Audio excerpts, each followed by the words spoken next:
Hello students, welcome to the MPPSC Point by Muskan रोडानी। This is our new channel जिसमें हम आपको MPPSC के regarding complete preparation करवाने वाले हैं। MPPSC प्रीलिम्स, मेंस दोनों के लेक्चर्स आपको इसी चैनल पे प्रोवाइड करवाए जाएंगे। तो इस सीरीज में हमने स्टार्ट किया था एंशिएंट हिस्ट्री को कवर करना और इसका सोर्स हमने सिलेक्ट किया है तमिलनाडु। तो इसमें हमने इस सीरीज में हमने पहले 4 लेक्चर्स कवर कर लिए हैं। तो लास्ट जो हमने लेक्चर किया था वो बुद्धिज्म और जैनिज्म का था। तो आज हम शुरू करते हैं 5th chapter of Tamil Nadu NCERT, that is rise of Magadh and Alexander's invasion. तो चलिए स्टार्ट करते हैं। तो हमने इसमें देखा था कि 6th सेंचुरी के आते आते कई सारे इंडिपेंडेंट किंगडम्स, कई सारे एम्पायर्स, कई सारे साम्राज्य आपके नॉर्थ इंडिया में डेवलप होना शुरू हो गए। अब इनमें से कई सारे ऐसे एम्पायर थे जो मोनार्कियल सिस्टम के बेसिस पर चलते थे और कई सारे ऐसे थे जो रिपब्लिक थे। तो मोनार्कियल फॉर्म ऑफ गवर्नमेंट वो होती है जिसमें जो राजा होता है वो हेरिडिटरी बेसिस पर आता है। इसका मतलब राजा का बेटा ही जहाँ राजा बनता है उस सिस्टम को हम मोनार्कियल सिस्टम कहते हैं। लेकिन अगर कोई ऐसा सिस्टम है जहाँ पर राजा के बाद दूसरा राजा कौन बनेगा ये पब्लिक असेंबली डिसाइड करेगी या उसके पीछे वोटिंग होगी और या फिर इलेक्शंस होंगे, तो उसे हम कहते हैं रिपब्लिक। तो जहां हेड ऑफ द गवर्नमेंट को इलेक्ट किया जाता है उसे हम रिपब्लिक सिस्टम कहते हैं और जहां वो हेरिडिटरी बेसिस पर आता है उसे हम मोनार्कियल कहते हैं। तो अगर हम बात करें पूरे इंडिया में तो जहां पर ये गैंगेटिक प्लेस थे, तो जो ये गैंगेटिक वैली वाला रीजन था वहां पर ज्यादा आपकी मोनार्कीज देखी गई थी और जो आपके हिमालयाज के फुटहिल्स वाला रीजन था और नॉर्थ वेस्ट वाला रीजन था वहां पर आपकी रिपब्लिक ज्यादा देखे गए थे। तो मान लीजिए ये आपका इंडिया है, यहाँ आपके हिमालयाज है, ठीक है। तो ये वाले रीजन में, ये गैंगेटिक प्लेस वाले रीजन पे ज्यादातर मोनार्की थी और इस वाले रीजन पे और यहाँ नॉर्थ वेस्ट वाले रीजन पे यहाँ पर आपके ज्यादा रिपब्लिक थी। ओके, तो जो आपकी गैंगेटिक प्लेस वाला रीजन था वहां पर आपकी मोनार्कीज थी और जो हिमालयाज के फुटहिल और नॉर्थ वेस्ट पे थे वहां पर आपके रिपब्लिकन ज्यादा थे। कुछ रिपब्लिक्स ऐसे थे जो कि सिर्फ वन ट्राइब ही में ही कॉन्स्टिट्यूट किया करते थे। इसका मतलब यहाँ पर कुछ रिपब्लिक्स ऐसे थे जो मान लो यहाँ पे अलग अलग ट्राइब्स रहती है तो अलग अलग ट्राइब्स को यूनाइट करके एक रिपब्लिक बना दिया गया, या फिर एक रिपब्लिक में सिर्फ एक ही ट्राइब होती थी। तो वो रिपब्लिक जहाँ पे सिर्फ एक ही ट्राइब होती थी, मतलब सारी ट्राइब्स को मिलकर एक एम्पायर बनाया गया जिसे हम रिपब्लिक सिस्टम कह रहे हैं। तो उन उन सारे में आपका आते हैं शाक्य, लिच्छवी और मल्ल। तो शाक्य, लिच्छवी और मल्ल ये क्या है, एक रिपब्लिक है और ये ऐसे रिपब्लिक है जिसमें एक रिपब्लिक के अंदर एक ही ट्राइब आती है। तो यहाँ रिपब्लिक्स में जो डिसीजन मेकिंग पावर होती है वो किसके पास होती है, पब्लिक असेंबली के पास। और इस पब्लिक असेंबली में कौन लोग रहते हैं, तो यहाँ पर आपके फैमिली के जो हेड हुआ करते थे वो इस पब्लिक असेंबली के मेंबर बन जाते हैं। और साथ ही में ये जो हमने ट्राइब्स देखी, तो ये ट्राइब्स के जो रिप्रेजेंटेटिव्स होते हैं, मतलब ये सारी ट्राइब्स आपस में मिलकर किसी एक इंसान को चुनेंगी एज ए रिप्रेजेंटेटिव। तो वो रिप्रेजेंटेटिव्स इस पब्लिक असेंबली में होते हैं और जो फैमिलीज होती हैं उन फैमिलीज के हेड भी आपके पब्लिक असेंबली में होते हैं। तो सारे decision making power public assembly, जहां पर आपके या तो हेड ऑफ द फैमिलीज होते हैं या तो फिर आपके ट्राइबल रिप्रेजेंटेटिव्स होते हैं। यहाँ पर जो भी डिसीजन लिए जाते हैं वो सारे डिसीजन मेजोरिटी वोट के बेसिस पर लिए जाते हैं। तो पब्लिक असेंबली में जितने भी लोग रहेंगे वो सारे लोग किसी भी एक सिचुएशन को अगर वोट करना है या डिसीजन लेना है तो ये सारे लोग वोट करके ये बताएंगे कि वो क्या चाहते हैं और क्या नहीं चाहते। इसके बाद आप देखेंगे कि यहाँ पर बुद्धिस्ट लिटरेचर में जिसका नाम है अंगुत्तर निकाय, इस बुद्धिस्ट लिटरेचर में उस टाइम की सारे ही जो बड़े बड़े किंगडम्स थे, जो 16 महाजनपद थे, उन 16 महाजनपद का मेंशन है इस अंगुत्तर निकाय में। और इन 16 महाजनपद में आपका आता है अंग, मगध, काशी, कौशल, वज्जी, माला, चेदी, वत्स, कुरु, पांचाल, मत्स्य, सुरसेना, अस्मक, अवंती, गांधार और कंबोज। तो अगर आप इनके कैपिटल्स को देखेंगे तो कंबोज का कैपिटल है राजपूत। आप उसको याद करने के लिए कुछ ट्रिक्स सोच सकते हैं, जैसे जो राजा होता है किसे कम बोझ सेना पड़ता है, मतलब सारे लोगों में से कौन सा इंसान है जिसे कम बोझ सेना पड़ेगा, तो वो राजा है, तो राजपूत। तो राजा को हमेशा ही कम बोझ सेना पड़ता है। गांधार जाना है तो उसमें टैक्सी में जाना पड़ेगा, तो टैक्सी ला ना, तो गांधार जाना है तो टैक्सी ला। इसके बाद आप कुरु तो आपको याद रहना ही चाहिए क्योंकि महाभारत से संबंधित है, तो आपको ये पता होना चाहिए कि हस्तिनापुर, इंद्रप्रस्थ, ये सब कुरु किंगडम के कैपिटल हैं। इसके बाद पांचाल, पांचाली के पास कभी क्षति तो नहीं थी, है ना, हमेशा उसको वनवास में काटना पड़ा था। तो उसके पास कभी छत नहीं थी, इसकी वजह से वो हमेशा कांपती रहती थी ठंड में। तो पांचाल, कांपिल्य और अहिशत्र, तो उसके पास छत्र नहीं थी, इसके लिए वो कांपती रहती थी। इसके बाद आ जाएगा सुरसेन। तो सुरसेन मथुरा, तो सुर कहाँ का अच्छा होगा, जहाँ पे बांसुरी बजती होगी, तो बांसुरी कहाँ थी, मथुरा में। तो सुरसेन मथुरा। मत्स्य, अब आपको पता होगा कि विष्णु जी का पहला अवतार मत्स्य था, तो और मत्स्य अब विष्णु जी का अवतार है तो छोटा तो होगा नहीं, बहुत विराट होगा, तो इसका कैपिटल क्या हो जाएगा, विराट नगर। इसके बाद अवंती आपको याद होना चाहिए, आप एमपीपीएससी की तैयारी कर रहे हैं तो ये उज्जैन, अपनी उज्जैनी इसकी कैपिटल है, तो अवंती की कैपिटल क्या है, उज्जैनी। इसके बाद आप यहाँ देखेंगे कि कौशल, श्रावस्ती। तो कौशल्य या कौशल्या कहाँ रहती है, तो वो बस्ती में रहती है, श्रावस्ती में रहती है ना, कहाँ रहती है वो, बस्ती में, मतलब श्रावस्ती में। अब कौशल श्रावस्ती में रहती है तो उसका बेटा या वत्स कहाँ रहता होगा, तो जहाँ कौशल रहती है वहां उसका बेटा भी रहता होगा, तो कौशाम्बी। तो कौशल जहाँ रहती है मतलब कौशाम्बी। ओके, तो वत्स मतलब को पता होगा पुत्र या बेटा, तो अगर कौशल जहाँ रह रही है तो उसका पुत्र भी वही रह रहा होता है, वत्स, कौशाम्बी। वज्जी और वैशाली मिलता जुलता है, तो वज्जी से आपको वैशाली याद रह जाना चाहिए। इसके बाद आपका आ जाएगा काशी से वाराणसी, आपको याद हो जाना चाहिए ना, क्योंकि ये तो हमारे ज्यादा फेमस इलाके हैं, तो काशी से आपको वाराणसी याद हो जाना चाहिए। और फिर आपका आता है छेती, जिसे हम कहते हैं शुक्तिमती। तो जैसे मम्मी कहते हैं ना, छेती छेती दूध पी लो, जैसे पंजाबी में भी कहते हैं कि छेती छेती कर लो, तो छेती कहाँ कहाँ हो जाएगा, छेती छेती दूध पी लो, मतलब उससे शक्ति आती है ना, छेती छेती दूध पी लो, क्यों, क्योंकि उससे शक्ति आती है, तो छेती शक्तिमती। इसके बाद आपको ये मगध का तो आपको याद हो ही जाएगा, अगर आपको अभी याद नहीं भी है तो उसको टेंशन लेने वाली बात नहीं है, क्योंकि मगध इतना इम्पोर्टेंट महाजनपद रहा है कि इसको इतनी बार इसका मेंशन आएगा कि आपको ये याद हो जाएगा कि इसका कैपिटल गिरिराज या फिर राजगृह रहा था। इसके बाद आप देखेंगे अंग, तो अंग चंपा नगरी। तो अगर आपके किसी भी अंग में दर्द हो रहा है, आपके किसी भी बॉडी पार्ट में अगर दर्द हो रहा है, तो आप चंपा चमेली के तेल लगा लो, ठीक हो जाएगा ना, तो अंग में दर्द हो रहा है तो चंपा नगरी। फिर है मल्ल, तो माला लेकर कहाँ पहुंचो, कुशीनगर, क्योंकि वहां पे पाव और पुड़ी मिल रही है ना, तो एक पाव मिल रहा है और पुड़ी मिल रही है, तो मल्ल माला लेके कहाँ पहुंचना है, कुशीनगर, क्योंकि वहां पर पाव और पुड़ी मिल रही है। इसके बाद है आपका अस्सक या फिर असमक, जिसका है पौडन्य, इसका एक और भी कैपिटल है जो हम आगे देखेंगे।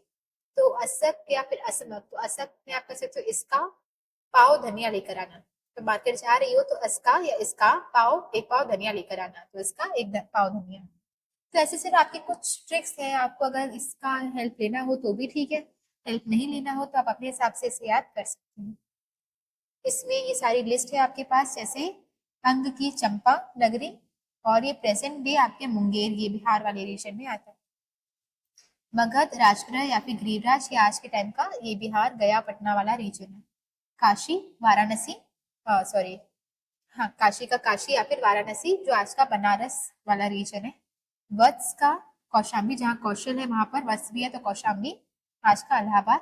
कौशल कहाँ बस्ती थी, कहाँ रहती थी, बस्ती में, तो श्रावस्ती उत्तर प्रदेश वाला रीजन। सुरसेना, सुर कहाँ पर होगा, जहाँ पर बांसुरी होगी, मथुरा, आज का मथुरा वाला ही रीजन। पांचाल के ऊपर कभी छत नहीं थी, इसलिए वो कांपती रहती थी। अहिशत्र, कांपिल्य, उत्तर प्रदेश।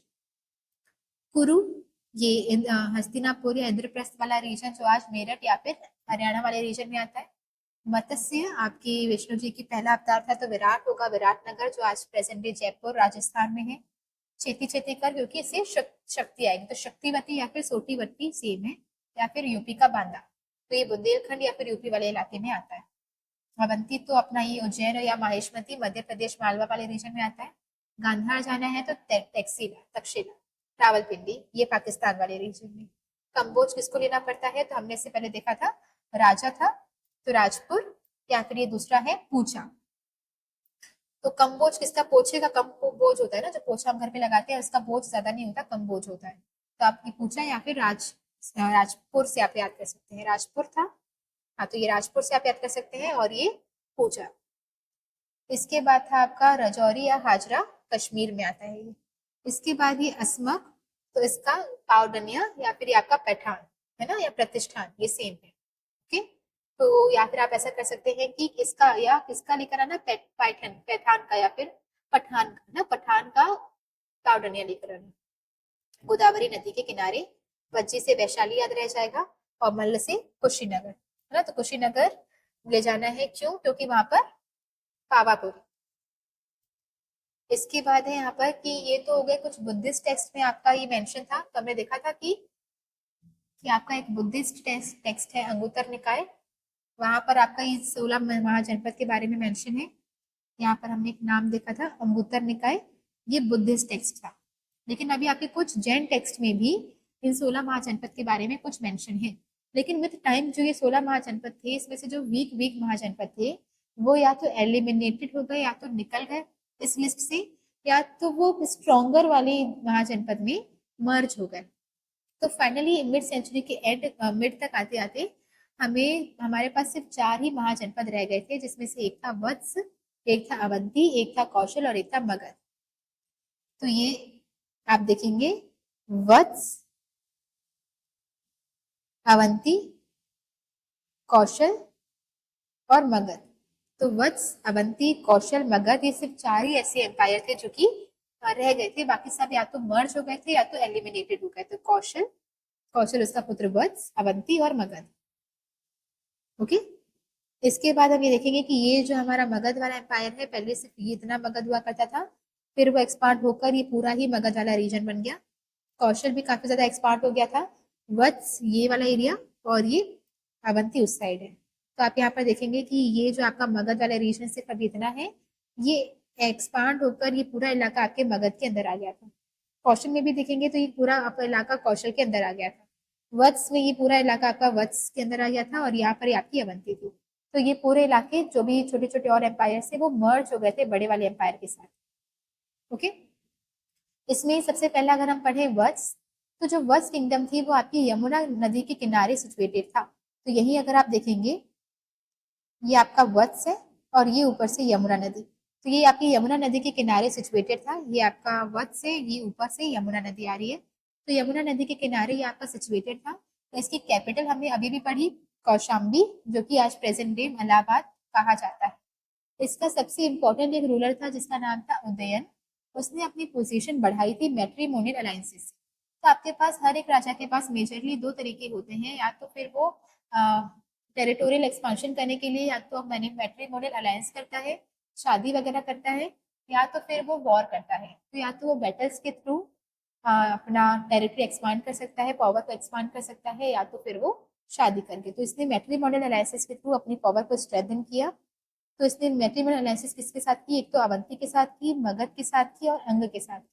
तो ये वत्स, अवंती के साथ, मगध। अवंती और मगध के साथ तो बनता था क्योंकि ये और भी बड़ी महाजनपद है, और ये अंग के साथ भी इन्होंने मैट्रिमोनियल अलायंसेस की।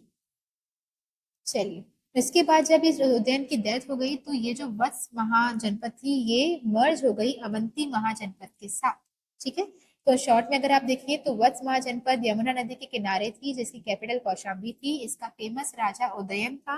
उदयन ने मैट्रिमोनियल अलायंसेस करके अपनी पावर को स्ट्रॉन्ग किया। मैट्रिमोनियल अलायंसेस अवंती के साथ की, मगध के साथ की और अंग के साथ की, जिसमें से फिर लास्ट में जब ये राजा मर गया तो ये वत्स किंगडम का जो मर्ज मर्ज किसके साथ हो गया? ये अवंती के साथ। इसके बाद फिर आता है आपका अवंती। तो अवंती का जो कैपिटल है वो उज्जैन है। इसका सबसे इंपॉर्टेंट रूलर जो रहा है वो प्रद्योत रहा है। उसने भी अपना जो पावर है वो मैट्रिमोनियल अलायंसेस के साथ भी स्ट्रॉन्ग किया। तो इन्होंने क्या किया? इन्होंने शादी की थी बसवदत्त, जो कि उदयन की बेटी थी। तो हमने देखा था कि वत्स किंगडम में राजा थे उदयन, उदयन की बेटी का नाम था वसवदत्त। उस वसवदत्त के साथ इन्होंने प्रद्योत ने शादी कर ली थी। उसके बाद ये बुद्धिज्म में ज्यादा मानते थे, तो बुद्धिज्म के फॉलोअर थे ये। और इनके प्रद्योत के बाद जो सक्सेसर आते गए वो बहुत वीक होते गए, इसकी वजह से ये जो किंगडम था वो ज्यादा सर्वाइव नहीं कर पाया और ये मर्ज हो गया मगध के साथ। तो जैसे वत्स मर्ज हुआ था अवंती के साथ, वैसे ही अवंती फिर मर्ज हो गया मगध के साथ। तो पहले वत्स मर्ज हुआ अवंती के साथ, अवंती मर्ज हो गया मगध के साथ। इन शॉर्ट, इसका कैपिटल उज्जैन, इसका फेमस राजा प्रद्योत, शादी शादी की इन्होंने वसवदत्त के साथ जो कि उज्जैन की बेटी है, और उसके बाद ये मर्ज हो गए मगध के साथ। इसके बाद अगर आप देखेंगे कि कौशल, जिसकी कैपिटल है श्रीवस्ती। ओके। तो यहाँ फिर हम प्रेजेंट अगर आप इसको देखेंगे तो ये अयोध्या वाले रीजन में आता है। यहाँ का सबसे पहले जो फेमस किंग थे वो थे प्रसेनजीत। वो उनके फेमस रूलर हुआ करते थे। वो बहुत ही ज्यादा पढ़े लिखे थे। उन्होंने अपनी जो पोजीशन थी वो मैट्रिमोनियल अलायंस के साथ बढ़ाई, और ये मैट्रिमोनियल अलायंस उन्होंने डायरेक्टली मगध के साथ ही किए थे।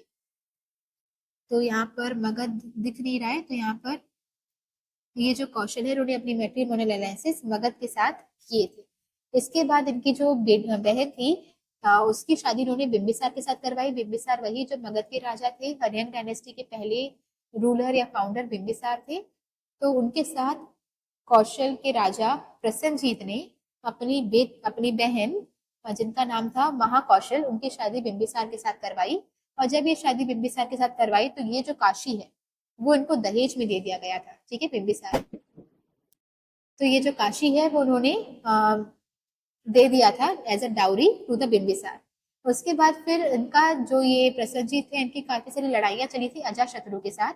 अजातशत्रु कौन है? ये बिंबिसार के बेटे हैं। तो बिंबिसार के साथ तो उन्होंने अपनी मैट्रिमोनियल अलायंसेस किए, पर उनकी डेथ के बाद जब उनका बेटा अजातशत्रु बैठा तो अजातशत्रु के साथ बहुत सारी लड़ाइयां हुई थी उनके मामा प्रसेनजीत की। उसके बाद जैसे ही ये सारे कॉन्फ्लिक्ट खत्म हो गए तो प्रसेनजीत ने फिर बिंबिसार की बेटी से शादी भी की थी। मतलब अगर आप कहें तो ये उनके मामा लगते हैं, या तो फिर रियल मामा नहीं होंगे, क्योंकि जो आपके बिंबिसार है उनकी एक शादी नहीं हुई थी, कई सारी शादियां हुई थी। तो उनकी दूसरी वाइफ की बेटी रही होंगी, तो उनके साथ इनकी शादी हुई थी। तो ये कह सकते हो कि एक तरीके के सौतेले मामा ही हुए। तो उनके साथ इन्होंने शादी की थी। और उसके बाद फिर जब इनकी डेथ हो जाती है तो ये पूरा कौशल आपके मगध का पार्ट बन जाता है। तो आप पहले देखेंगे कि ये जो वत्स था वो मर्ज हुआ अवंती में, अवंती मर्ज हो गया मगध में। एक और आपका बचा हुआ था और वो था आपका कौशल। कौशल भी फिर बाद में मर्ज हो गया मगध में। तो इन शॉर्ट अगर हम कौशल की स्टोरी सुनिए तो कौशल में हुआ क्या था? कौशल के फेमस राजा थे प्रसेनजीत। वो बहुत ही पढ़े लिखे थे। इन्होंने अपने रिश्ते बनाए थे, मैट्रिमोनियल अलायंसेस बनाए थे मगध के साथ। इन्होंने अपनी बहन की शादी करवाई थी बिंबिसार के साथ, और उस शादी में इन्होंने काशी को दे दिया था एज अ डाउरी। उसके बाद जब उनके बेटे आए गद्दी पे बैठे अजातशत्रु, तो इनके साथ कुछ डिस्प्यूट्स हुए। डिस्प्यूट के सॉल्व होने के बाद इन्होंने बिंबिसार की बेटी से शादी कर ली थी। इसके बाद फिर जब इनकी डेथ हो गई तो जो कौशल है उसे मगध में मिला दिया गया था। अब हम लास्ट इम्पोर्टेंट जो आपका किंगडम था या महाजनपद था वो पढ़ेंगे, वो है मगध। तो सारे ही किंगडम्स में से जो सबसे स्ट्रॉन्ग निखर के आया था या जो सबसे पावरफुल हो पाया था वो मगध। अब ये जो था वो पूरे नॉर्थ इंडिया में जो भी पॉलिटिकल एक्टिविटीज होती थी, जो भी राजनीति होती थी, उसका नर्व सेंटर बन गया था मगध। जैसे अभी हमारे इंडिया में जो भी पॉलिटिकल एक्टिविटीज होती हैं उसका नर्व सेंटर दिल्ली है, वैसे ही उस टाइम पर पूरे नॉर्थ इंडिया में जो भी पॉलिटिकल एक्टिविटीज होती थी उसका नर्व सेंटर तब मगध हुआ करता था। तो जो मगध था उसकी जोग्राफिकल पोजीशन में बहुत ज्यादा स्ट्रेटेजिक थी। मतलब वो जिस जगह पे लोकेटेड था उस जगह की वजह से भी उसे कई सारे इंपॉर्टेंस मिलती थी।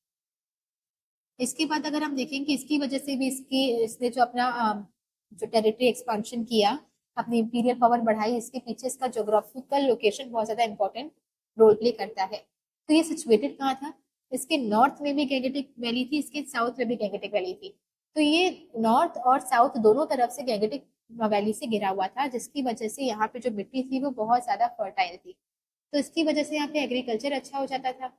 अब ना सिर्फ एग्रीकल्चर बल्कि जहाँ पर ये रहते और जहाँ पर ये लोकेटेड था वहां पर राजगीर की कई सारी हिल्स है, और उन हिल्स में आयरन ओर भी बहुत ज्यादा मिलता है। तो आयरन ओर मिलता है तो यहाँ पर रॉ मटेरियल्स अवेलेबल है इंडस्ट्रीज के डेवलपमेंट होने के लिए।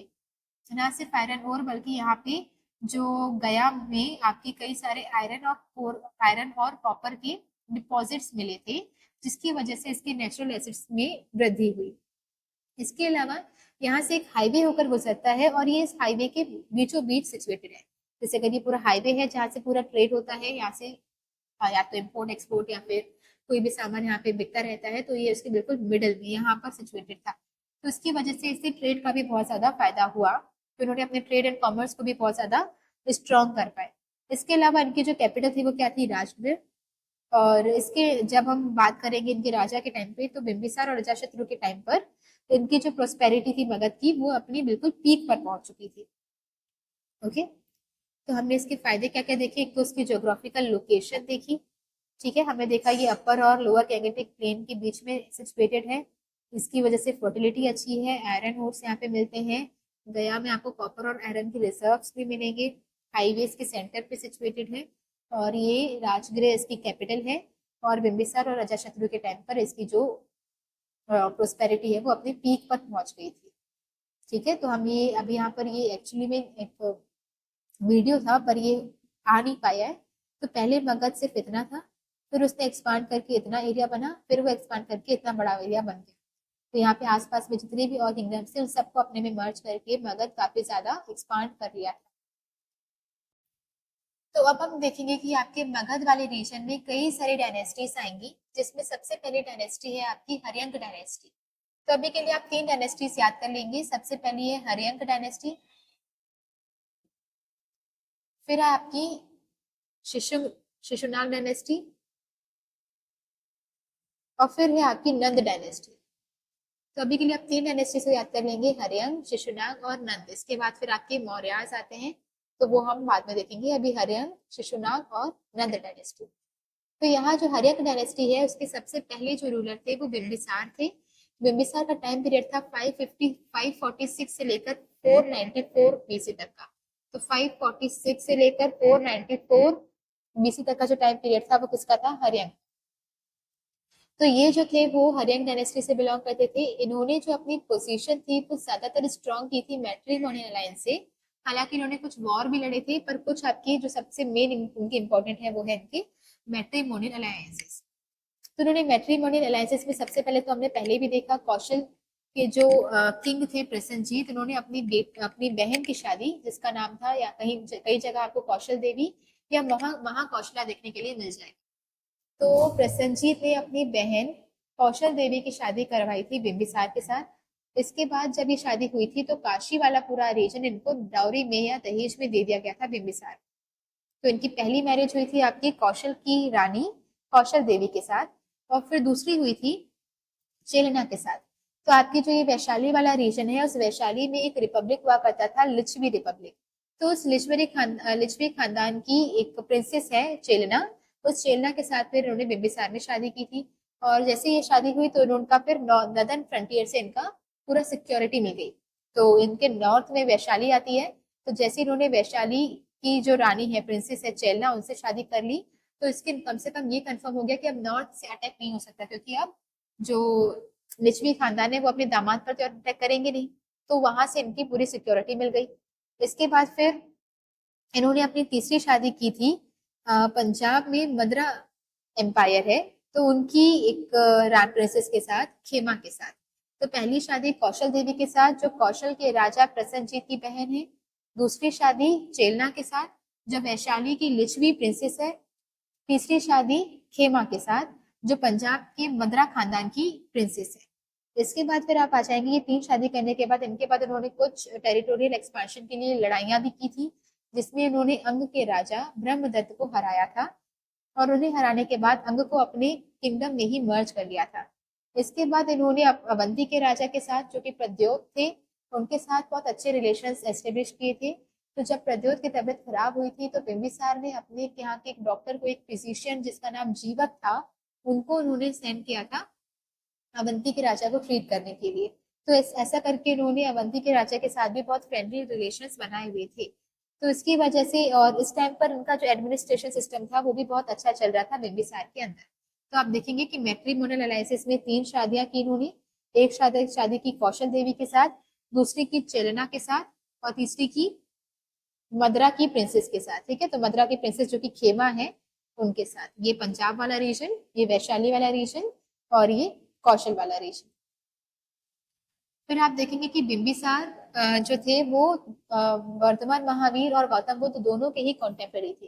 तो इनके टाइम पर महावीर जी भी, इनका टाइम पीरियड, महावीर जी का टाइम पीरियड दोनों सेम है, और इनका और गौतम बुद्ध जी का टाइम पीरियड भी सेम है। तो ये दोनों के ही कॉन्टेम्पररी थे।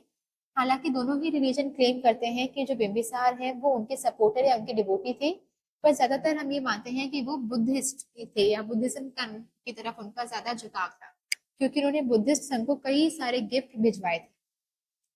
इसके बाद इनके बेटे आते हैं अजातशत्रु। अजातशत्रु का टाइम पीरियड है 494 से लेकर 462 बीसी तक का। तो 494 से 462 बीसी तक का जो टाइम पीरियड है वो अजातशत्रु का है। अजातशत्रु का ज्यादा ध्यान मिलिट्री कॉन्क्वेस्ट में था, तो इन्होंने लड़ाइयां ज्यादा की थी, मैट्रिमोनियल की तरफ इनका ध्यान थोड़ा सा कम था। तो इन्होंने लड़ाई की थी कौशल और वैशाली। तो अभी तक हमने देखा वही जो कौशल और वैशाली जहां पर बिंबिसार ने मैट्रिमोनियल अलायंसेस किए थे। कौशल जहां में प्रसन्नजीत की बहन कौशल देवी के साथ शादी की, वैशाली में लक्ष्मी प्रिंसेस चेलना के साथ शादी की। तो दोनों ही जगह पर मतलब दोनों ही इनके नानी का घर हुआ। तो अजातशत्रु ने दोनों ही जगह पर लड़ाइयां की। इसके बाद जब आप बात करेंगे वैशाली की, तो वैशाली में लिच्छवी कॉन्फेडरेसी हुआ करती थी। तो लिच्छवी जो एक डायनेस्टी है उनकी कई सारे डायनेस्टी के साथ एक कॉन्फेडरेसी हुआ करती थी। तो उस कॉन्फेडरेसी के अगेंस्ट अजातशत्रु ने वॉर डिक्लेयर किया। और ये जो इनका वॉर था ये कम से कम 16 साल के लिए चला था। 16 साल में चलने के बाद उसके बाद उन्होंने लिच्छवी को अपने एम्पायर में मगध में ही मर्ज कर दिया गया। ठीक है, तो इससे इनको कई सारे स्ट्रेटेजिक इसमें जब इन्होंने वैशाली को जीत लिया, ये वैशाली है, वैशाली को जीतने के बाद इन्हें रियलाइज हुआ कि वैशाली कहीं फिर से हाथ से निकल न जाए, इसके लिए हमें अपनी एक मिलिट्री प्रेजेंस मेंटेन करनी पड़ेगी इसके आसपास। तो उन्होंने अपने कैपिटल, इन्होंने अपना जो सिग्निफिकेंस है पाटलिपुत्र को, उन्होंने कैपिटल नहीं बनाया पर उन्होंने अपने पाटलिपुत्र का सिग्निफिकेंस इनको समझ में आ गया था। तो धीरे धीरे करके इन्होंने पाटलिपुत्र को फोर्टिफाई करना शुरू कर दिया। ठीक है, वहां पर उन्होंने बहुत सारी अपनी मिलिट्री प्रेजेंस बढ़ा ली ताकि ये वैशाली पर नजर रख पाए। तो वैशाली को 16 साल की लड़ाई के बाद उन्होंने जीत लिया, पाटलिपुत्र में अपना प्रेजेंस बढ़ाया। इसके बाद बुद्धिस्ट और जैन जैसे इनके पापा के लिए बोलते थे वैसे ही अजातशत्रु के लिए भी बोलते थे। दोनों ही क्लेम करते हैं कि अजातशत्रु उनका फॉलोअर था, पर जनरली ऐसा माना जाता है कि अजातशत्रु स्टार्टिंग में तो जैनिज्म को फॉलो करता था पर बाद में उन्होंने बुद्धिज्म को अडॉप्ट करना शुरू कर दिया। ऐसा कहा जाता है कि वो गौतम बुद्ध से भी मिले थे। और एक ऐसा सीन भी है बरूद के स्कल्पचर में यहाँ पर अंदर, जिसमें ये दर्शाया गया है कि वो जो अजातशत्रु है वो गौतम बुद्ध जी से मिले थे। अब इसके बाद अगर आप बात करें महावंशा के अकॉर्डिंग अगर हम माने, तो अब अजातशत्रु ने कई सारे चैत्य और विहार बनाए हैं। अब हम पहले भी क्लियर कर चुके हैं, चैत्य एक प्रेयर हॉल होता है और विहार वो जगह होती है जहाँ पर सारे मॉन्क रहते हैं। तो ये रेसिडेंशियल प्लेस है और ये प्रेयर हॉल है। तो ऐसे कई सारे चैत्य और विहार अजातशत्रु ने बनवाए हैं, ऐसा महावंशा में लिखा है। साथ ही में इन्होंने फर्स्ट बुद्धिस्ट काउंसिल को भी प्रिसाइड किया था, जिसमें हमें याद है हमने 4 बुद्धिस्ट काउंसिल याद की थी, राम, विकास, पामो, ककवा। तो सबसे पहली थी राम, जिसमें आर से आता है राजगृह में हुई थी, ए से आता है अजातशत्रु ने करवाई थी, और म से आता है महाकश्यप, है ना। तो महाकश्यप ने इनको वो किया था, प्रिसाइड किया था। चलिए, इसके बाद अगर हम बात करें कि इनके जो इमीडिएट सक्सेसर थे वो उदयन थे। अब ये जो उदयन थे इनका, इनकी लिए सबसे इम्पोर्टेंट बात, इनके टाइम पीरियड की जो सबसे इम्पोर्टेंट बात है वो यही है कि इन्होंने अपना कैपिटल चेंज किया था। तो इन्होंने अपना कैपिटल राजगृह से चेंज करके पाटलिपुत्र कर लिया था। वही पाटलिपुत्र जिसकी प्रेजेंस, जिसकी इंपॉर्टेंस अजातशत्रु को रियलाइज हुई थी, वहां पे इन्होंने फोर्टिफिकेशन करवाना शुरू कर दिया था, वहां पर मिलिट्री प्रेजेंस बढ़ा दी थी। लेकिन उसको कैपिटल किसने बनाया था? उदयन ने। ये जो पाटलिपुत्र है उसका ज्योग्राफिकल लोकेशन भी बहुत अच्छा है क्योंकि ये 2 नदियों के बीच में सिचुएटेड है, गंगा और सोन।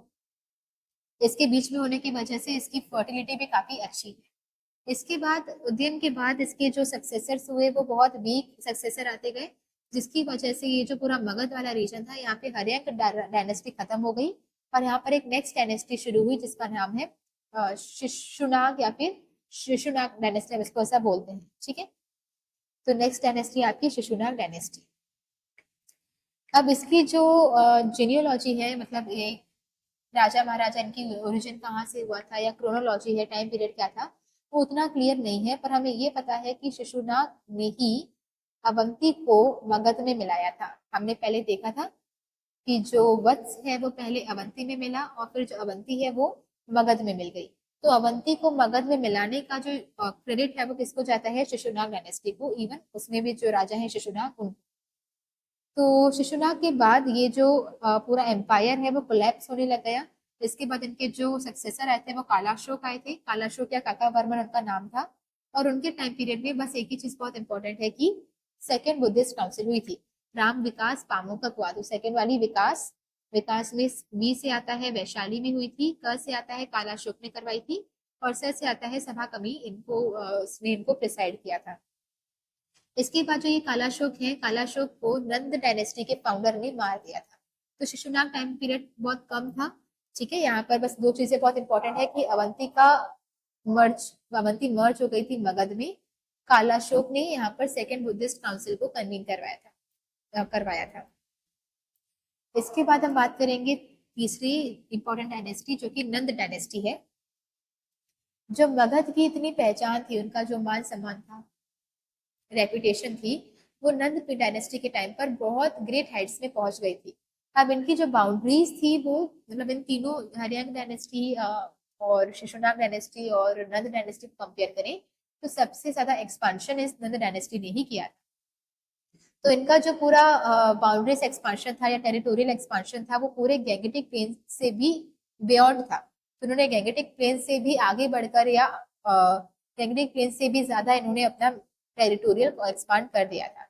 तो नॉर्थ इंडिया में इन्होंने बहुत ज्यादा वेल नेट बांधी थी, मतलब ये पूरे नॉर्थ इंडिया जो था वो इनके कंट्रोल में था, इनकी पकड़ में था। तो इनकी पकड़ में इन्होंने बहुत अच्छी पकड़ बना के रखी थी नॉर्थ इंडिया में।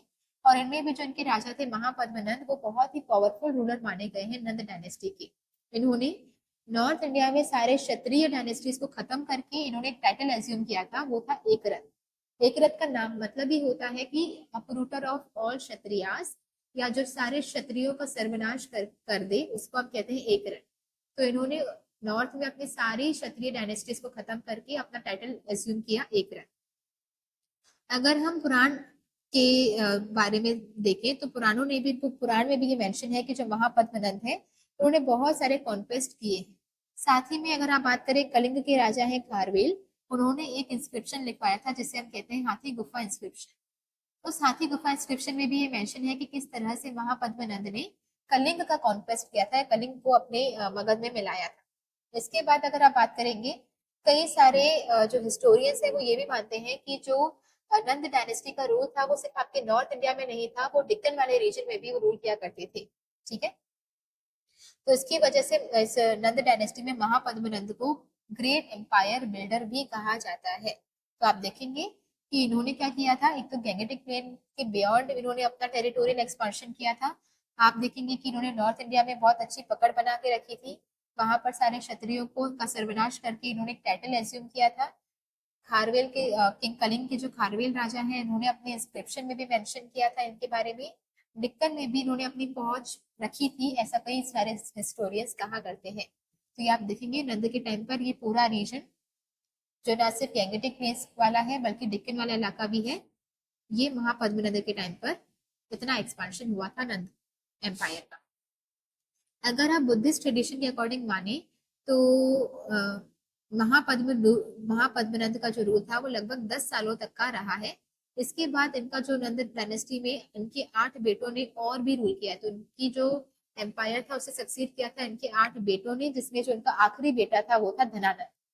ठीक है, तो धनानंद के टाइम पर या धनानंद ने अपने इस पूरे मगध का एम्पायर को बहुत ही अच्छे से संभाल कर रखा था। इनके पास बहुत ही पावरफुल आर्मी थी और इनके पास कई सारा धन दौलत था, इनके पास बहुत सारा वेल्थ भी था और बहुत पावरफुल आर्मी भी थी। इनके पास इतनी वेल्थ थी कि इनके वेल्थ का जिक्र कई सारे सोर्सेस में भी किया गया है।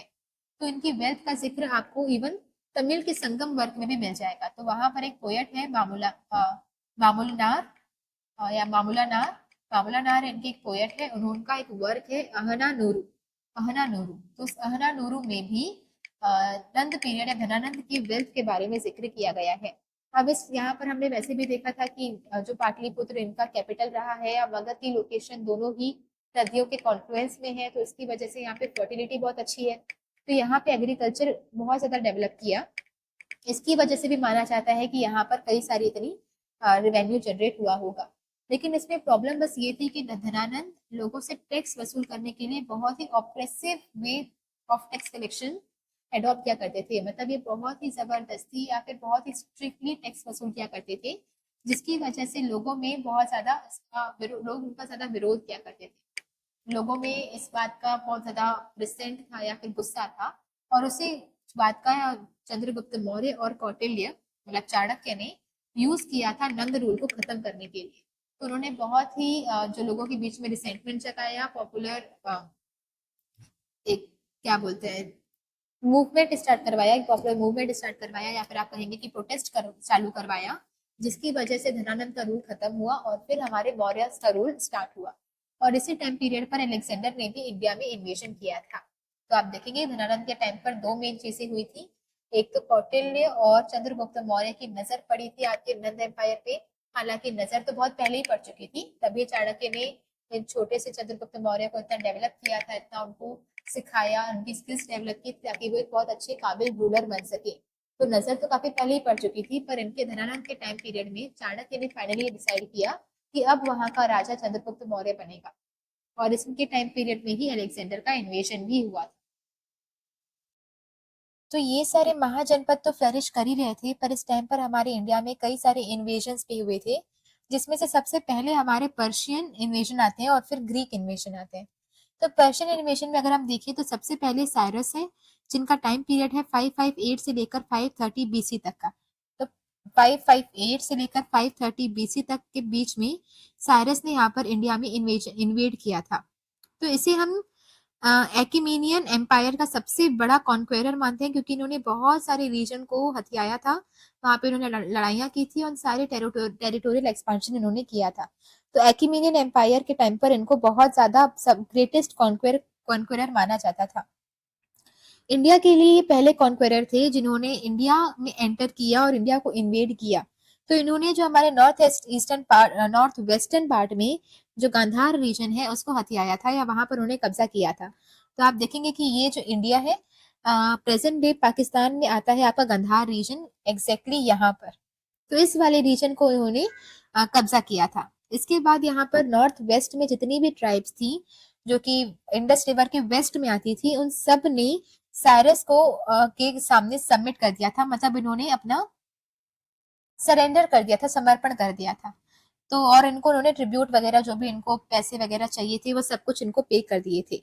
अब इनके जो बेटे थे कैम्बिसिस, इन कैम्बिसिस को ज्यादा कुछ टाइम नहीं था, इन्होंने इनके जो भी एम्पायर उन्होंने यहाँ पे बनाया था, जो भी रीजन यहाँ पे ऑक्यूपाई किया था, उस रीजन को पे ध्यान देने का इनके पास वक्त नहीं था, तो इसकी वजह से ये ज्यादा एक्सपांड किए नहीं इन्होंने। तो सीरियस ने पहले क्या किया, एकिमेनियन एम्पायर का इन्हें सबसे बड़ा कॉन्क्वेरर माना जाता है। इंडिया की नजर से अगर आप देखें तो ये पहले कॉन्क्वेरर थे। गांधार वाला रीजन इन्होंने ऑक्यूपाई किया था। इंडिया के नॉर्थ वेस्ट में, इंडस के वेस्ट में जितने भी इलाके आते हैं, किंगडम्स आते हैं, उन सब ने यहाँ पे सरेंडर कर चुके थे और इनको ट्रिब्यूट पे किया करते थे। उनके बेटे थे कैम्बिसिस, जिन्होंने ज्यादा कुछ ध्यान इनके एम्पायर पे दिया नहीं। इसके बाद आते हैं डेरियस टू, इनका टाइम पीरियड है 522 से लेकर 486 तक के बीच का। तो 522 से 486 बीसी तक के बीच में जिन्होंने रूल किया वो थे डेरियस वन, जिन्होंने इन्वेड किया। तो ये डेरियस वन थे कौन, ये सीरियस के ग्रैंडसन थे। तो साइरस के जो बेटे थे इन्होंने ज्यादा कुछ किया नहीं, तो साइरस के जो ग्रैंडसन थे वो थे डेरियस वन। इन्होंने हमारे इंडस वैली वाले रीजन को ऑक्यूपाई किया था 518 बीसी में। तो पहली जब साइरस आए थे तो उन्होंने सिर्फ गंधार वाले रीजन को ही ऑक्यूपाई किया था, लेकिन जब डेरियस वन आया तो इन्होंने हमारे इंडिया में जो पाकिस्तान और सिंध वाला रीजन है, पंजाब और सिंध वाला रीजन है, उसे भी ऑक्यूपाई कर लिया था। और ये जो पंजाब और सिंध वाला रीजन था वो डेरियस वन का 20 सत्रह पे था। तो ईरान में ना क्या चलता था, पर्शियन पूरे एम्पायर में सत्रप सिस्टम चलता था। सत्रप सिस्टम में क्या करते थे, एक रीजन को ऑक्यूपाई करते थे, उसे अपना प्रोविंस बना लेते थे और उस प्रोविंस का एक गवर्नर हायर किया करते थे। तो फिर दूसरा प्रोविंस बनेगा, उसका एक गवर्नर होगा, फिर तीसरा प्रोविंस बनेगा, उसका एक गवर्नर होगा। ऐसे करके ऐसे कई सारे ऐसे सत्रप उनके बनते जाते थे। तो ये जो प्रोविंस को वो लोग सत्रप कहा करते थे। तो ये उनका जो पंजाब और सिंध था, ये उनके एम्पायर का 20 सत्रप या 20 प्रोविंस था। ये क्योंकि हम जानते हैं कि पंजाब और सिंध बहुत ज्यादा फर्टाइल है, इसकी वजह से यहाँ पर पॉपुलेशन भी बहुत ज्यादा हुआ करती थी। डेरियस ने एक नेवल एक्सपीडिशन भी भेजा था, मतलब एक नाव वहां उन्होंने भेजी थी स्काइलस के अंदर, ताकि इंडस रिवर का और ज्यादा एक्सप्लोरेशन कर सके। तो इंडस उनके आसपास के इलाकों का एक्सप्लोरेशन करने के लिए डेरियस वन ने स्काइलस के अंडर एक नेवल एक्सपीडिशन सेंड किया था, नावी सेना आप कह सकते हैं। इसके बाद है जर्सिस, सॉरी अगर गलत प्रोनाउंस हो रहा है तो, पर इनका नाम है जर्सिस। इनका टाइम पीरियड है 465 से लेकर 456 तक। तो इंटरेस्टिंग टाइम पीरियड है 465 से 456, और नाम भी काफी इंटरेस्टिंग है। तो इन्होंने इंडिया की प्रोविंस को बहुत यूज किया था अपनी पोजीशन को स्ट्रांग करने के लिए इन द पर्शियन, मतलब ईरान वाले एरिया में। तो उन्होंने इंडिया की इन्फेंट्री, इन्फेंट्री का मतलब होता है पैदल सेना, और कैवेलरी मतलब घुड़सवार, घुड़सेना, तो दोनों को इन्होंने कहाँ पे डिप्लॉय किया था, ग्रीस में, ताकि वो अपने वहां पे जो अपोनेंट्स हैं या जो अपने दुश्मन है वहां पे वो लड़ाई कर सके। लेकिन ये जो हमारी पैदल सेना या घुड़सवार थे या घुड़सेना थी, वो दोनों वापस इंडिया आ गए थे जब जर्सिस वहां पर फेल हो गया। तो ग्रीस में जब वो लड़ाई हार गए तो हमारी सेना वापस यहाँ इंडिया में आ गई।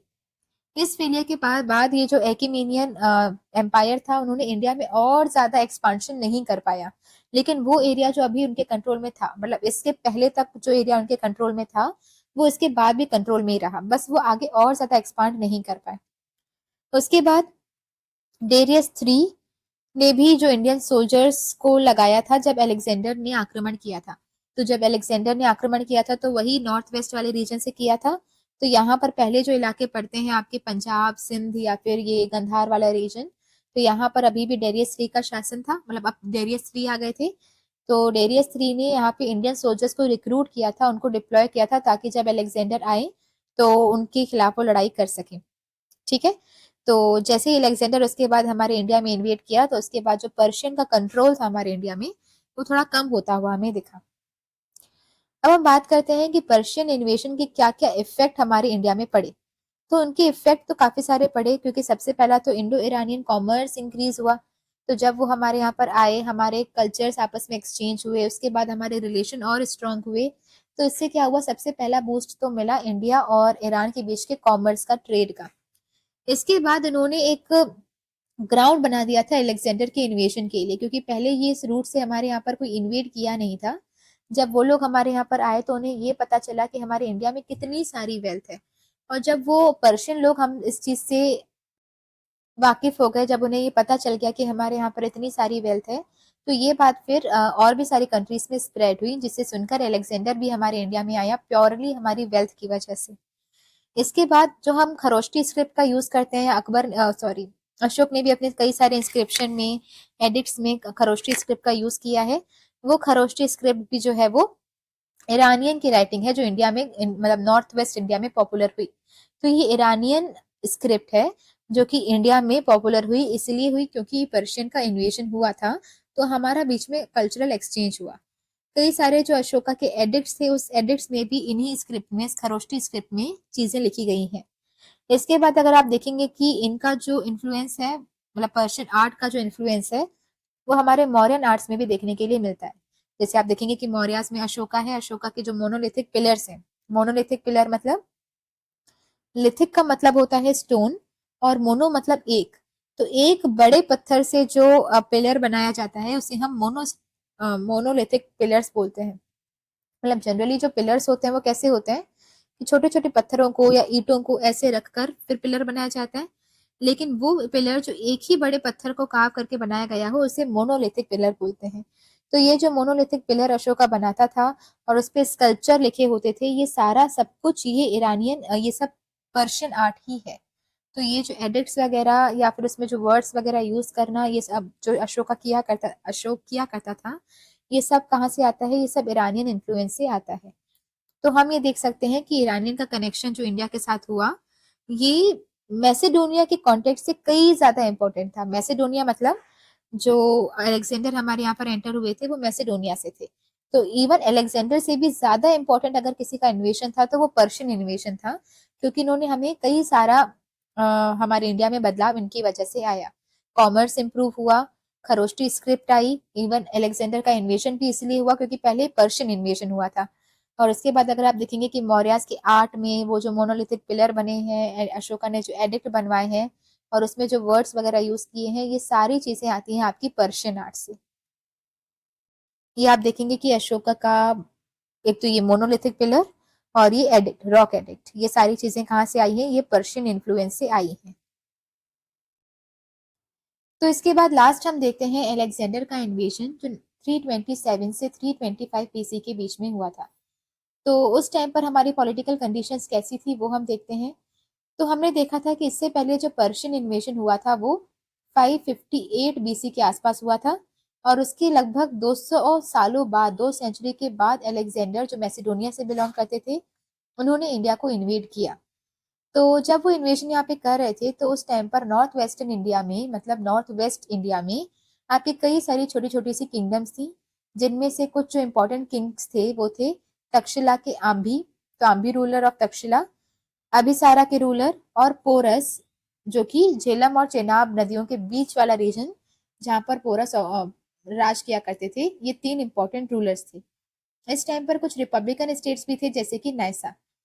तो अगर हम शॉर्ट में अगर ये बोले कि जो नॉर्थ वेस्टर्न इंडिया था वहां पे बहुत सारे छोटे छोटे राजा थे और वो सारे डिसयूनाइटेड थे, मतलब वो कभी भी किसी भी एक राजा के खिलाफ लड़ने के लिए कभी भी वो आपस में यूनाइटेड नहीं हुए थे, वो आपस में ही लड़ा करते थे। तो वो सारे जो छोटे छोटे राजा थे वो डिसयूनाइटेड थे, उन्होंने कभी भी एक साथ कभी लड़ाई नहीं की थी किसी भी एनिमी के खिलाफ। लेकिन इसके बावजूद अलेक्जेंडर को कई सारी प्रॉब्लम फेस करनी पड़ी थी, इतने सारे अपोनेंट्स को फेस करने के लिए, इतने सारे अपोनेंट्स को हराने के लिए, तो उनको बहुत सारा अपोजिशन फेस करना पड़ा था। इसके बाद अगर आप देखें कि इन्होंने इन्वेशन किया क्यों, तो सबसे पहले तो उन्होंने मैसेडोनिया जहाँ से वो बिलोंग करते हैं, वो उसका जो रजवाड़ा था या वो जो किंगडम था, उन्होंने उसको ऑक्यूपाई किया था 334 बीसी में, उनके पिता फिलिप की डेथ के बाद। तो उनके फादर का नाम है फिलिप। उनकी डेथ के बाद 334 बीसी में इन्होंने वो पूरा थ्रोन ऑक्यूपाई किया था। पूरा थ्रोन ऑक्यूपाई करने के बाद उन्होंने ये प्लान बनाया था कि वो पर्शिया को ऑक्यूपाई करेंगे, और उस टाइम पे पर्शिया के जो राजा थे वो थे डेरियस थ्री। हमने इससे पहले देखा भी कि जब डेरियस थ्री थी तो उन्होंने इंडियन सोल्जर्स को हायर किया था या इंडियन सोल्जर्स को उन्होंने लगाया था अलेक्जेंडर के खिलाफ वॉर करने के लिए। तो जब उन्होंने पर्शिया में आक्रमण किया तो उस टाइम पे राजा थे डेरियस थ्री, और तो उनको उन्होंने अलेक्जेंडर ने हरा दिया था इन द बैटल ऑफ अर्बेला, और ये हुआ था 330 बीसी में। 334 बीसी में इन्होंने थ्रोन ऑक्यूपाई किया और 330 बीसी में इन्होंने डेरियस थ्री को इन द बैटल ऑफ आर्बेला हरा दिया था। इसके बाद उन्होंने चाहा कि अब वो और थोड़े से ईस्टवर्ड आए, लेकिन इससे पहले कोई प्लान नहीं था। जब वो अपने मैसेडोनिया से निकले थे तो उस टाइम पर उनका सिर्फ इतना प्लान था कि पर्शिया को हराना है। लेकिन जैसे ही इन्होंने इनको कॉन्क्वेर कर लिया तो उसके बाद इनको लगा कि अब इन्हें ईस्टवर्ड थोड़ा और जाना चाहिए, और वो सारी जो सत्रप थे इंडिया में पर्शिया की, जो अब पर्शिया हार चुकी है, उस सबको दोबारा से कॉन्क्वेर करना चाहिए। तो अलेक्जेंडर ये सोच के साथ थोड़ा सा ईस्टवर्ड बढ़े, और इसके अलावा उन्होंने कई सारे ग्रीक ऑथर्स की किताबें पढ़ी थी जिसमें उन्होंने इंडिया की वेल्थ के बारे में बहुत कुछ लिखा था कि इंडिया में कई सारी वेल्थ है, इंडिया में बहुत सारा खजाना है। तो इन सब के बारे में भी पढ़कर अलेक्जेंडर इम्प्रेस हुए थे, और इसकी वजह से भी वो इंडिया आना चाहते थे। तो स्पेशली जो ग्रीक ऑथर थे जैसे हेरोडोटस, उन्होंने इंडिया के वेल्थ के बारे में बहुत कुछ लिखा था, जिसकी वजह से अलेक्जेंडर अट्रैक्ट हो गए थे इंडिया से। इसके अलावा अलेक्जेंडर की ज्योग्राफिकल इंक्वायरी भी बहुत ज़्यादा थी, वो बहुत ज़्यादा क्यूरियस हुआ करते थे ये जानने के लिए कि ज्योग्राफिकल लोकेशंस के बारे में जानने के लिए या फिर नेचुरल हिस्ट्री के बारे में जानने के लिए। और उस टाइम की अगर हम नॉलेज के बारे में देखें तो तब लोगों को लगता था कि जो ईस्टर्न पार्ट है, जैसे अगर हम बात करें ईस्टर्न इंडिया के बाद मतलब अलेक्जेंडर को ऐसा लगता था कि जैसे ही वो इंडिया के ईस्टर्न पार्ट में पहुंच जाएंगे तो इसके बाद फिर सिर्फ समुद्र है, मतलब पूरे दुनिया का या पूरी अर्थ वहां पर आकर खत्म हो जाती है। तो उस टाइम की जो इतना नॉलेज नहीं था लोगों को, तो ज्योग्राफिकल नॉलेज थोड़ा सा कम ही था, तो उन्हें लगता था कि इंडिया को कॉन्कर करने के बाद वो पूरे वर्ल्ड की ईस्टर्न बाउंड्री में पहुंच जाएंगे। तो जैसे अगर ये इंडिया है, तो ये इंडिया का अगर मान लो ईस्ट पार्ट है, तो इसके बाद लगता था कि इसके बाद कोई दुनिया है ही नहीं, यहाँ पर सिर्फ समुद्र है, ऐसा अलेक्जेंडर को लगता था। तो इसकी वजह से भी वो चाहते थे कि इंडिया के वो ईस्टर्न मोस्ट पोर्शन को ऑक्यूपाई कर लें। इसके बाद हम देखते हैं कि बैटल ऑफ हाइडेस्पिस क्या था। तो 327 बीसी में जब अलेक्जेंडर ने हिंदू कुश माउंटेन्स को, जो कि हमारे नॉर्थ वेस्ट में पड़ते हैं, उनको उन्होंने क्रॉस किया, तो उनको लगभग 10 साल लग गए थे वहां पे छोटी छोटी ट्राइब से लड़ने में। तो सारी छोटी छोटी ट्राइब से लड़ने के बाद उन्होंने फाइनली इंडस रिवर को 326 बीसी में क्रॉस किया। तो 326 बीसी में जब उन्होंने बोट्स वगैरह को का यूज करके इंडस रिवर को क्रॉस किया, तो उन्हें बहुत ही वार्म वेलकम दिया गया था by the ruler of Takshashila Ambhi. तो वहाँ पे तक्षशिला एक प्रोविंस पड़ता है जो कि अब प्रेजेंट डे पाकिस्तान में आता है। वहाँ के राजा थे आम्भी, उन्होंने बहुत ही अच्छे से उनका स्वागत किया, उनका वेलकम किया। यहाँ से फिर उन्होंने अलेक्जेंडर ने पोरस को मैसेज भेजा, उनको मैसेज सेंड करवाया और कि वो अपनी सारी जो टेरिटरी है वो सब उनको दे दे, अलेक्जेंडर को दे दे और वो सरेंडर कर दे। लेकिन पोरस ने मना कर दिया। तो पोरस का मना कर दिया, तो फिर अलेक्जेंडर ने डिसाइड कर लिया कि अब उन्हें फाइट करनी है। तो इसके बाद फिर ये बात सुनते ही वो तक्षशिला से निकले और वो हाइडिस्पस की रिवर, मतलब जिसे हम कहते हैं आज प्रेजेंट डे झेलम कहते हैं, उसे उस टाइम पर हाइडिस्पस रिवर कहा जाता था। तो उस झेलम की किनारे तक वो पहुंचे। उसके दूसरी साइड उन्होंने देखा अलेक्जेंडर ने कि पोरस भी खड़े हैं अपनी बहुत बड़ी आर्मी को लेकर, लेकिन उस टाइम पर झेलम नदी में बहुत सारा फ्लड आया हुआ था, बाढ़ आई हुई थी, इसकी वजह से अलेक्जेंडर उसे क्रॉस नहीं कर पाए। तो उन्होंने कुछ दिन वहीं पे वेट किया, हाइडिस्पस रिवर के बैंक पर ही वेट किया। जैसे ही वो थोड़ा सा बाढ़ थोड़ी सी कम हुई तो उन्होंने नदी को क्रॉस किया, और उसके बाद फिर हुआ था बैटल ऑफ हाइडिस्पस, जिसमें, और ये ऑब्वियसली ये वॉर किसके बीच में हुआ था, अलेक्जेंडर और पोरस के बीच में, और ये हुआ था कर्री के प्लेन्स में। ठीक है, तो ये जो अगर आप उस तरफ जाएंगे झेलम नदी को क्रॉस करके, तो वहां पर एक प्लेन्स आते हैं जिसका नाम है कर्री के प्लेन्स। तो जैसे गंगा के प्लेन्स है, वैसे ही वहां पे कर्री के प्लेन्स है। तो वहां पर उन्होंने लड़ाई की, और ये बहुत ही अच्छी, बहुत ही मतलब ऐसा नहीं था कि अलेक्जेंडर बहुत आसानी से जीत गए, यहाँ पर बहुत अच्छी यहाँ पे लड़ाई हुई। और इतना सारा अपोजिशन करने के बाद भी, पोरस के बाद इतनी स्ट्रॉन्ग आर्मी होने के बाद भी, पोरस इस बैटल में हार जाते हैं। लेकिन इस बैटल के दौरान अलेक्जेंडर उस पोरस की करेज देखकर, उसकी बहादुरी देखकर बहुत इंप्रेस हुए थे, क्योंकि जब वो यहाँ पर आए थे तो उन्होंने सारे छोटे छोटे किंगडम्स को ये मैसेज भिजवाया था कि वो सरेंडर कर दें। सबने सरेंडर कर दिया, पर पोरस ने सरेंडर नहीं किया। तो ये बहादुरी देखकर वो बहुत ज्यादा इम्प्रेस हुए थे, जिसकी वजह से उन्होंने वो सारे इलाके जो कि पोरस के उन्होंने हथियाए थे, वो सारे इलाके उनको वापस कर दिए पोरस को।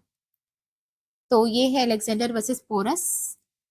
इसके बाद जैसे ही उन सारे इलाके पोरस को वापस कर दिए, तो उसके बाद फिर वो उस झेलम नदी से और आगे बढ़े और फिर वो ब्यास नदी तक आए। ठीक है, तो इस ब्यास नदी तक आते आते कई सारी लोकल ट्राइब से उनका सामना हुआ। सबको हराकर, सबका अपोजिशन, सब मतलब एनकाउंटर करके वो लोग जो अलेक्जेंडर थे वो ब्यास नदी तक पहुंचे। उसके बाद फिर वो और भी आगे ईस्टवर्ड जाना चाहते थे। वो चाहते थे कि वो गैंगेटिक वैली में एंटर करें, लेकिन वो ऐसा कर नहीं पाए क्योंकि सोल्जर्स ने लड़ने से मना कर दिया था। अब हमने पहले भी देखा था कि उनका प्लान नहीं था, जब वो मैसेडोनिया से निकले थे तो वो सिर्फ पर्शिया वाले इलाके को हथियाना चाहते थे, या सिर्फ उसे ही इन्वेट करना चाहते थे। लेकिन उसके बाद फिर उनकी क्यूरियोसिटी बढ़ती गई और फिर वो ईस्टवर्ड आते गए। तो जो उनके सोल्जर्स थे वो अब इस टाइम तक बहुत थक चुके थे, क्योंकि वो अपनी फैमिली से बहुत टाइम से मिले भी नहीं थे, और वो काफी टाइम हो गया था मैसेडोनिया को छोड़े, तो अब वो और आगे नहीं जाना चाहते थे। तो यहाँ पर आके उनके सोल्जर्स ने लड़ने से मना कर दिया। इसके बाद वो बहुत ज्यादा थक भी गए थे और वो अपना घर वापस लौटना चाहते थे, क्योंकि बहुत साल हो गए थे घर से निकले हुए। लेकिन अलेक्जेंडर ने बहुत कोशिश की उनको मनाने की, पर वो मना नहीं पाए। इसकी वजह से उनको अपने जो भी टेरिटरीज उन्होंने हथियाई थी, उन सारे टेरिटरीज का अरेंजमेंट करके, वहाँ पे मतलब सब कुछ वहाँ पे अरेंज करके, वहाँ उस पूरी टेरिटरी को उन्होंने 3 पार्ट्स में डिवाइड किया था ना। उस तीनों पार्ट्स के उन्होंने 3 प्रोविंसेस बना दी थी, और उन तीनों प्रोविंसेस के गवर्नर उन्होंने हायर कर लिए थे। तो इंडस नदी से लेकर ब्यास नदी के बीच में जितना भी इलाका उन्होंने ऑक्यूपाई किया था, उसको उन्होंने 3 प्रोविंसेस में डिवाइड किया, और हर एक प्रोविंस का एक गवर्नर रिक्रूट कर दिया। उसके बाद फिर उन्होंने वापसी अपनी शुरू की अक्टूबर 326 बीसी में। और ये जो वापसी थी वो ऐसा नहीं था कि बहुत आराम से वो वापस चले गए, क्योंकि जब वो एंटर कर रहे थे तो जिन छोटे छोटे ट्राइब से उन्होंने, या छोटे छोटे किंगडम से उन्होंने लड़ाइयाँ की थी, तो सारे किंगडम्स उनका वेट कर रहे थे। अब जब वो रिट्रीट कर रहे थे तो दोबारा से उनको वो अपोजिशन फेस करना पड़ा था। ठीक है, तो कई सारे रिपब्लिक ट्राइब्स इन्होंने इनकी आर्मी पर अटैक किया। जैसे तैसे इन्होंने मैनेज किया कि वो ब्यास नदी से लेकर इंडस नदी तक पहुंच गए, और इंडस नदी को क्रॉस कर लिया। लेकिन जैसे ही वो बेबीलोन, या फिर हम प्रेजेंट डे देखें तो इराक तक वो पहुंचे, वहां पर उनकी तबीयत बहुत ज्यादा खराब हो गई, और वहां उनकी 323 में डेथ हो गई। ओके, तो हम देखेंगे कि 327 में वो हमारे यहाँ आना शुरू हुए थे, हिंदू कुश माउंटेन्स को उन्होंने क्रॉस किया था। 326 में उन्होंने अपनी वापसी शुरू कर दी थी, और वो अभी इराक वाले रीजन तक पहुंचे थे, और वहां पे उनकी डेथ हो गई। अब हम लास्ट ये देखेंगे कि अलेक्जेंडर की इन्वेशन के क्या क्या इफेक्ट्स हुए थे हमारे इंडिया में। तो आप ये पाएंगे कि हमारे जो सबसे मेन इम्पैक्ट तो हुआ था, अगर हम रिलेट करके पढ़ें, तो हमने पर्शिया का जब इन्वेशन हुआ था तो हमने देखा था कि उनकी वजह से ट्रेड बहुत ज्यादा फ्लरिश हुआ था। तो सेम यहाँ पर भी जब अलेक्जेंडर का भी यहाँ पर आक्रमण हुआ, तो उसकी वजह से हमारा जो ट्रेड था इंडिया और वेस्ट एशिया के बीच में, वो ट्रेड काफी फ्लरिश हुआ। इसके अलावा आप देखेंगे कि जब पर्शियन का इन्वेजन हुआ था तो उसके पीछे फिर एक रास्ता बन गया था अलेक्जेंडर का इन्वेट करने के लिए। तो वैसे ही जब अलेक्जेंडर यहाँ पर आए तो उन्होंने एक अपॉर्चुनिटी दी मौर्यंस को, ताकि वो पॉलिटिकल यूनिफिकेशन कर सकें। क्योंकि जब वो हमारे इंडिया में इन्वेट कर चुके थे तो नॉर्थ वेस्ट इंडिया में जो भी स्मॉल किंगडम्स थे, स्मॉल इंडिपेंडेंट स्टेट्स थे, उन सब सारे स्टेट्स को उन्होंने हथिया लिया था, उन सबको उन्होंने इन्वेट कर दिया था। तो अब वो सारे जो छोटे छोटे किंगडम्स थे वो अलेक्जेंडर के अंदर आ चुकी थी। अलेक्जेंडर के रिट्रीट करने के बाद उन सारे रीजन को मौर्यन एम्पायर ने अपने अंडर में मिला दिया। तो वो सारे स्मॉल इंडिपेंडेंट स्टेट्स अब किसके अंदर आ गए थे? मौर्यस के अंदर। इसके अलावा उन्होंने इंडिया और ग्रीस के बीच में भी एक डायरेक्ट कॉन्टैक्ट एस्टेब्लिश किया। ट्रेड का ट्रेड फैसिलिटीज हमारे यहाँ पे ज्यादा इम्प्रूव हुई। इसके अलावा अगर आप देखेंगे कि उनका जो सपना था कि वो नॉर्थ ईस्ट इंडिया तक आ पाए, लेकिन वो फुलफिल नहीं हो पाया, क्योंकि उनकी वक्त से पहले ही प्री मेच्योर डेथ हो गई है ना। जब वो वापस रिट्रीट कर रहे थे तो वो बेबीलोन पहुंचे ही थे कि उनकी डेथ हो गई, तो इसलिए वो ज्यादा नॉर्थ ईस्ट की तरफ अपना जो एक्सपीडिशन था वो कंटिन्यू नहीं कर पाए थे। एंड इवन जो उनका नॉर्थ वेस्ट इंडिया था वो भी जो उनके कंट्रोल में आया था वो बहुत टाइम तक उनके कंट्रोल में रहा नहीं। वो बहुत जल्दी मॉडर्न एम्पायर के अंडर आ चुका था, क्योंकि अलेक्जेंडर की प्री मेच्योर डेथ हो गई। अब आप अगर देखेंगे कि उनकी जो अथॉरिटी थी इंडस वैली में वो बहुत शॉर्ट लिव थी, मतलब बहुत छोटे टाइम के लिए वो थी, क्योंकि जो उनके अंडर एम्पायर आया था वो पूरा मॉडर्न एम्पायर के अंदर आ चुका था। तो हमारे साथ यहाँ तक बने रहने के लिए थैंक यू। अगर आपको हमारी सीरीज पसंद आ रही है तो please like share and subscribe, और वेट करिए हमारे नेक्स्ट लेक्चर का।